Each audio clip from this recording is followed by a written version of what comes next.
hello everyone, and welcome back to the Bullshit Podcast with Bill and Matt, where we're delving into everything you don't need to know about the supply chain. Bill, today we're going to be talking about things that you absolutely don't know, and really, I guess you don't really need to know. Probably, I think so. We're going to be talking about something about Mexico. I know that, which probably is something that I and others actually do need to know. So maybe going a little bit off topic here, but I have no doubt that yes, you've told me you've got some chatter in store, which I'm sure is just going to be completely useless information. Yes. So before we get to this, all of that, like very useful information, supply chain chatter wise, how are you doing, Bill? How is this winter storm that is just decimating DFW where I'm currently at? It is freaking cold out. We discussed this. Yes, even in Texas, apparently it is freaking cold out. But Yes.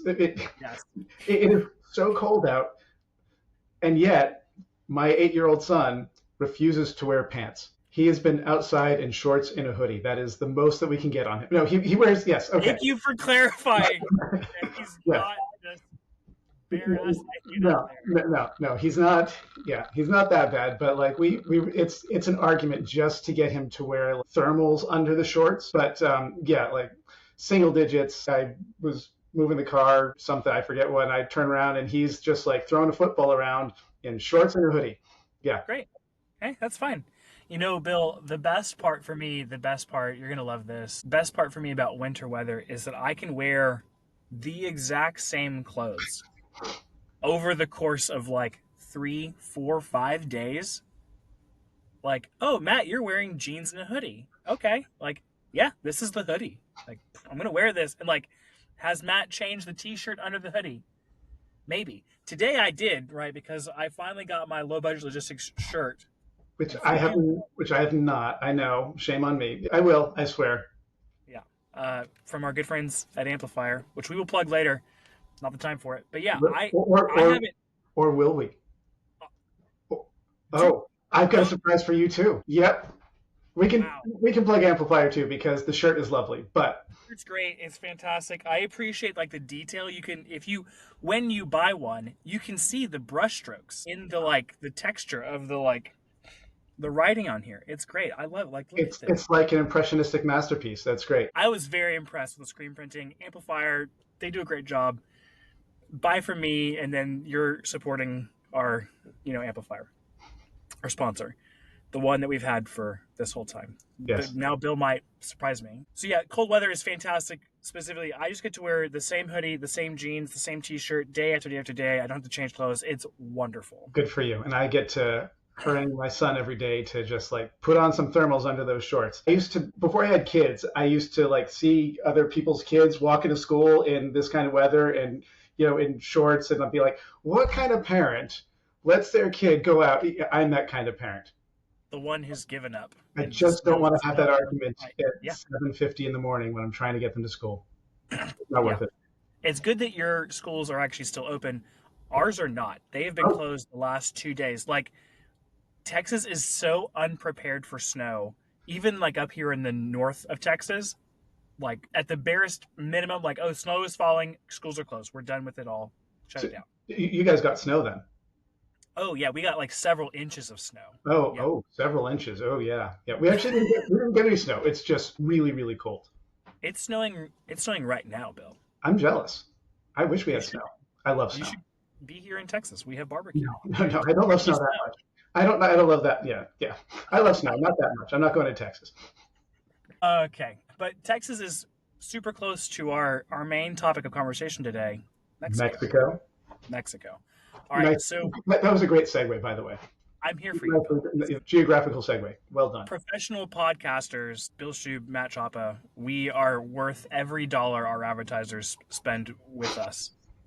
Guaranteed. So Mexico. All right, so what happened? So in the midst of like all of the chaos of holiday season and the potential for ILA strikes and the new administration coming in and saying like, we're going to slap tariffs on everything from every country of like 10 to 20%, period, like off the top. And then specifically like 60% on China, whatever. Mexico, the president of Mexico, I forget what her name is, she, out of the blue, one day just said, hey, this trade program that we have been allowing US companies to take advantage of that basically gives them like preferential like duty amounts and stuff. We'll get to that later. We're not going to do it anymore. Period. Oh well. And there's no stay so that you can like sort this out and figure this out. Like it's ready now. So anything that you have moving into the country is now going to be duty. Now, let me kind of back up and say like that was the chaos that just happened one day. I think it was like I just want to clarify. So like one day, everything's fine. We've got this program, no tariffs, no duties coming through, and then yep, next day, boom, boom. we're hitting up with stuff that we didn't even announce it ahead of time. Yes. Wow. Yes. And this was like December 18th, December 20th, I think.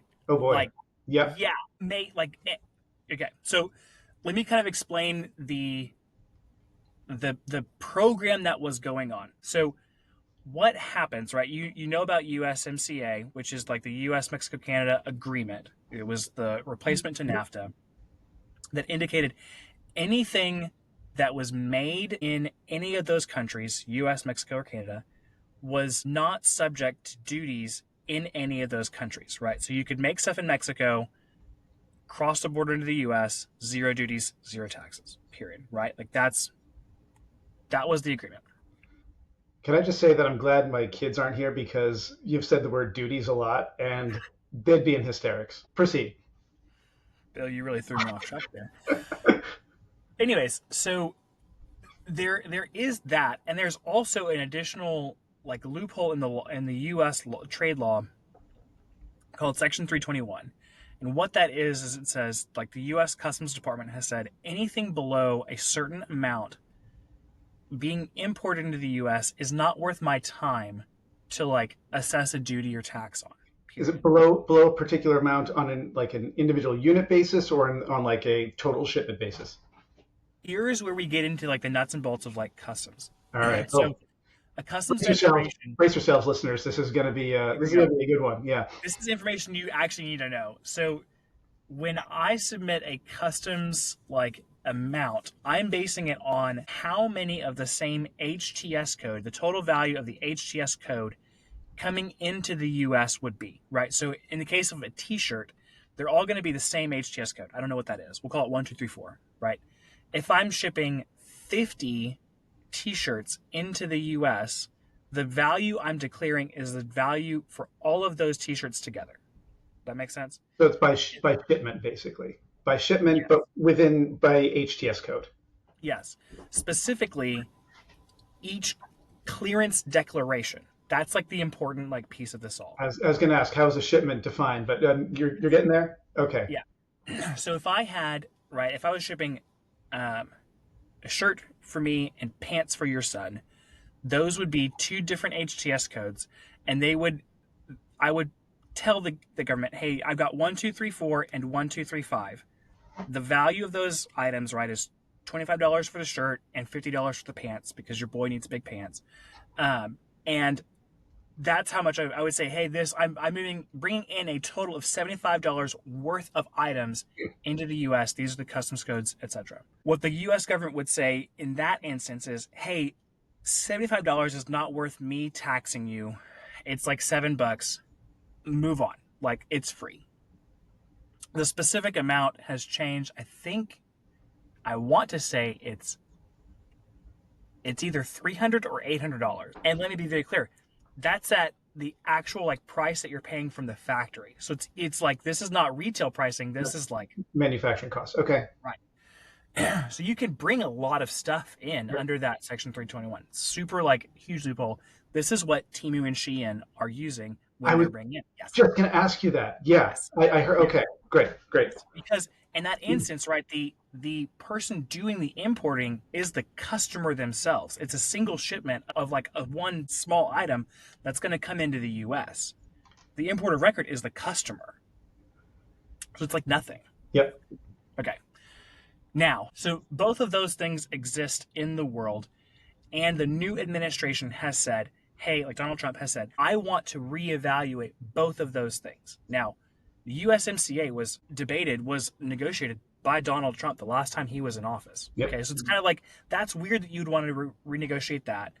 But Section 321 is a huge problem, and like causes multiple like issues on the inbound supply chain, and really should be renegotiated because of the way that we're doing business internationally now. And like that is a congressional priority for the U.S. So, in what way is it a huge problem? Is it because of companies like Timu get? Yes, because at the individual level, right, each individual shipment is not worth the government's time to do it. But when you take advantage of that loophole, it now becomes worthwhile, right? Temu and Shein are shipping millions, if not billions of dollars of goods into the US. And now, like at that aggregate amount, it now would make sense for the government to like spend some time and effort figuring out how to like charge money for that. Out of curiosity, do you know how they're doing it? Are they like shipping it just direct from China to the customer? Do they have like a free trade zone where they're warehousing this stuff? Like, okay, you have the answer, so you're making weird faces. What what Timu and Shein are doing, right? So in both of those instances, it is the manufacturer themselves who's putting those items up onto those websites, and they're acting like an. We are not talking about Mexico right now at all. Timu and Shein are going to act like Timu and Shein are the platforms that allow the like an Amazon. They allow the manufacturers to say, "Hey, I have this item that I can make. Let's make it right. Like, let's see how much it's going to sell." Timu specifically uh, provides the nuance. There is the more people that buy the item in a certain run, the cheaper the item becomes, right? So let's say like, hey, we've got 5,000 people that want to buy this item. If we can get up to 10,000 people who want to buy it, well, then it becomes $5 less, right? Like let's say it like that. Yeah. But in each of those instances, the manufacturer, the factory pumping out that product, you know, making pants for Bill's boy, they are the ones shipping those items in. What's happening is they're going to apply a Chinese postal service like stamp or label onto that, which is super cheap. They'll ship it into the US, it'll go through the US postal system through some like global postal union like trade negotiations at like I think it's like 92 cents per package. Again, another thing that Donald Trump has in his last term was like, hey, we need to renegotiate that. Again, not a bad idea. And so they're shipping into the US at these crazy low rates. They're shipping in under Section 321 because we're like, it's super like low price items because it costs, I don't know, 5 cents to make this, plastic shit. And then like into the US it goes. There you go. Like that's how those companies operate. And they're going to ship it into the US at like 92 cents per package. It's going to cost the US like postal service money to ship it. And then now everyone in the government has lost out on all of the like profit that could be made there. If Yep. that makes sense. Yes, got it.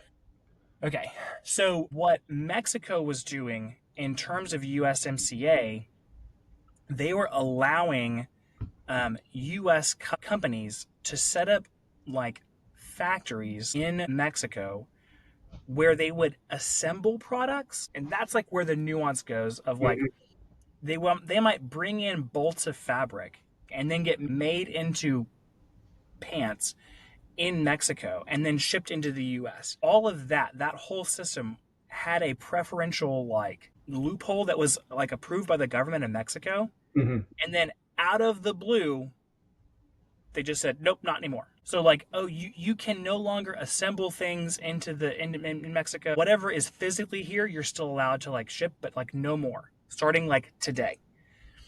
And that like obviously caused some insane disruption in the supply chain of like we had this whole process worked out where you weren't going to charge me for customs and duties, but I was going to pay your like people, your workers in Mexico to do this like assembly.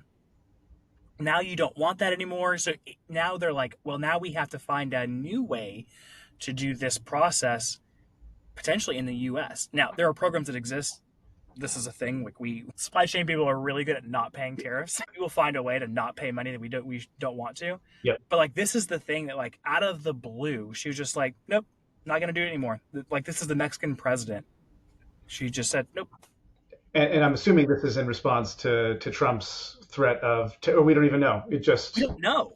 We don't know. Right? This is the like the I asked people who are very like connected in the freight forwarding world and the international logistics space, like, do you think that this was retaliation for what Trump has said he was going to do? Do you think that it was kind of preempting because it's kind of along like what Trump has said he wants to do to bring manufacturing back to the US?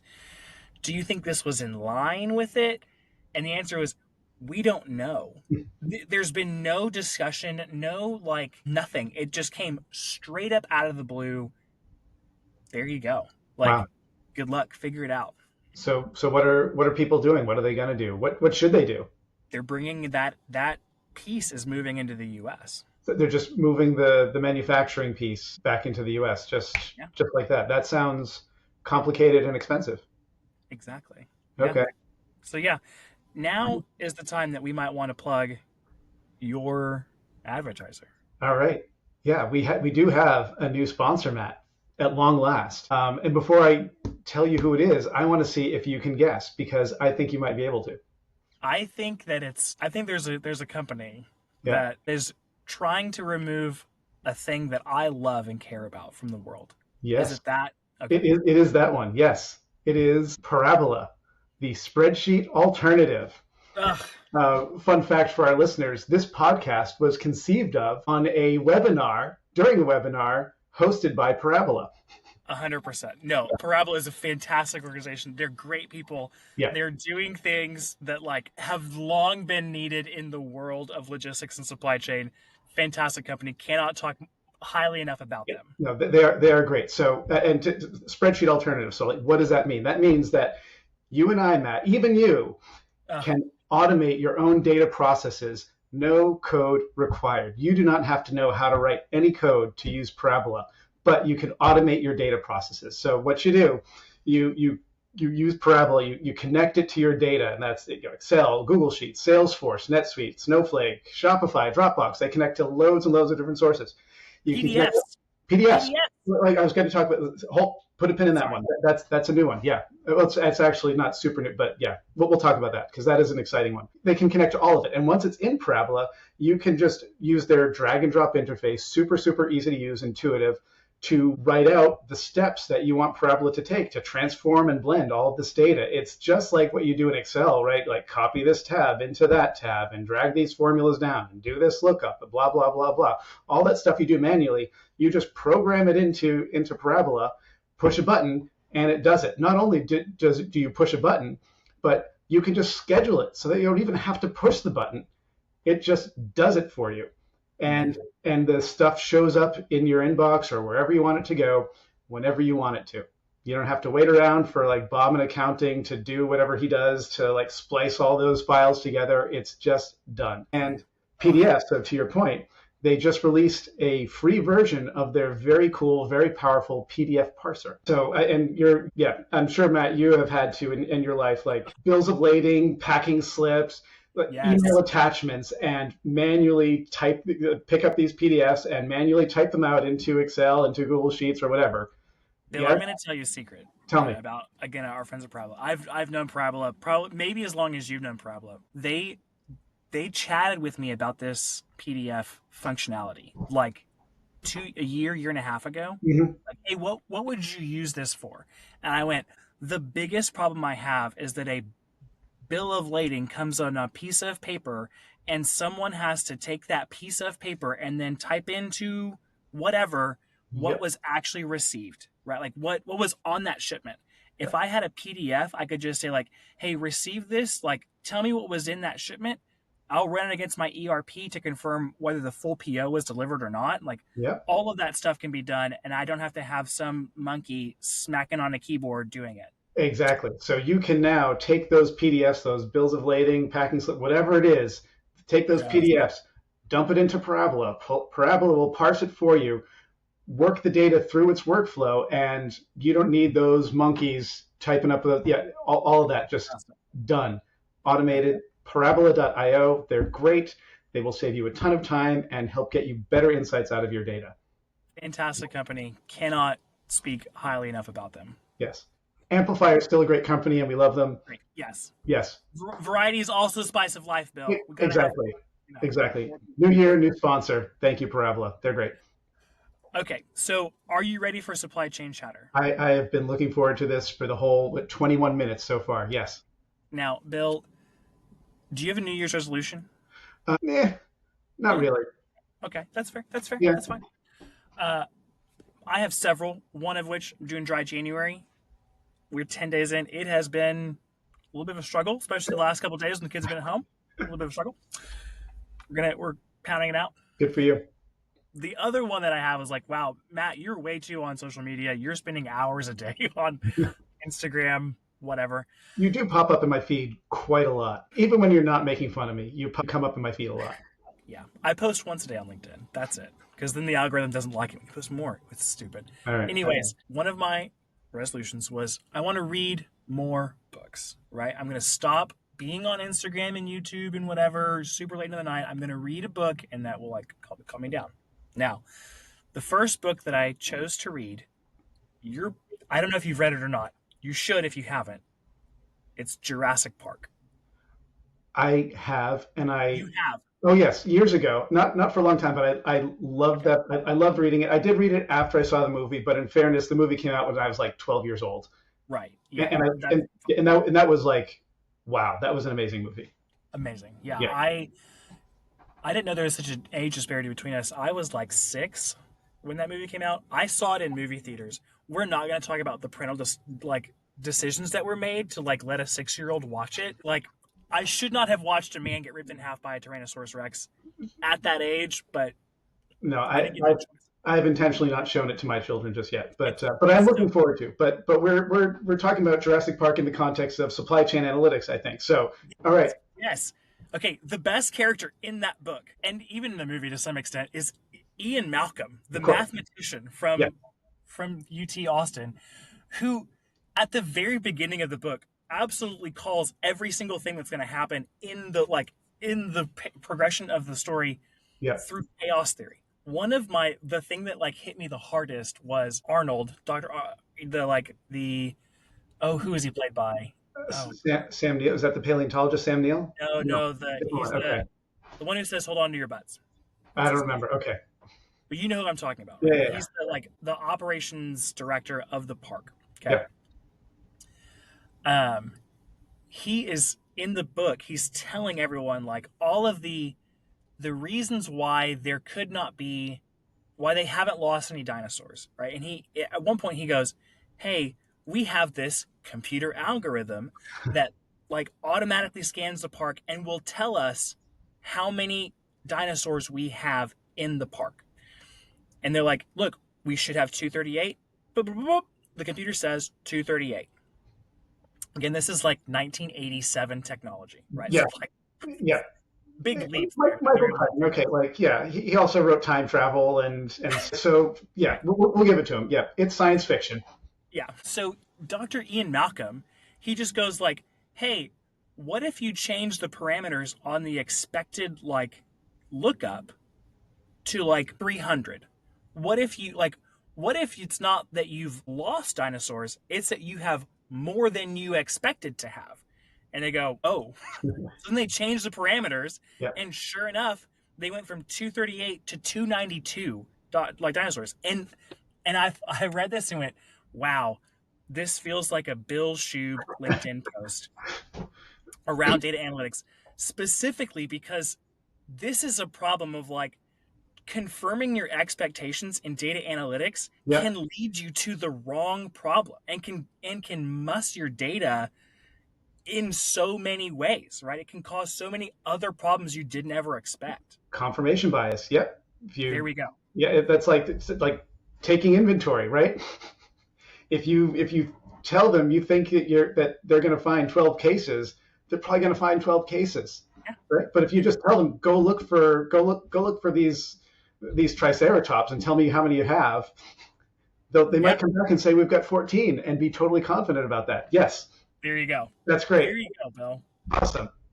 So much of that book was just like data analytics heavy. If it's been a while since It's you've read Jurassic Park, been a very long begin time. again. Yeah. It's fantastic. It's such an easy read. I've read it like in a week. It was great. But all of the points that Ian Malcolm makes are just so fantastic and applicable to like the everyday supply chain. Yeah, it's a wonderful book. Awesome. I'm glad you said it because I would very happily reread those books. It has been years. Sphere is another one that I loved and I haven't read I in love ages. that movie. I'm right now reading the continuation of the Red Rising trilogy. So I am a big science fiction fan. That will probably not surprise you.